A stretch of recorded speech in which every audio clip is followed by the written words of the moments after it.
দিন রূপচাঁদা মাছ খেতে খেতে আর ভালো লাগে না, তাই আজকে একদম কচুছড়া দিয়ে রান্নাটা করে নিয়েছি। প্রথমে পেঁয়াজ রসুন ভেজে নিয়েছি, এরপর সব রকম মশলা পানি দিয়ে গলিয়ে দিয়ে দিলাম। এখন মশলাগুলো একটু ভালোভাবে কষিয়ে দিয়ে দিলাম ছড়াটা এখন ভালোভাবে কষিয়ে নিব।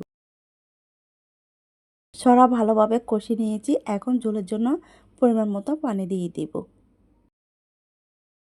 অন্যদিকে পাইপ্যানে মাছগুলো ভেজে নিব। এখানে আমি হলুদ মরিচ লবণ দিয়ে মাছগুলো ভালোভাবে ভেজে নিয়েছি।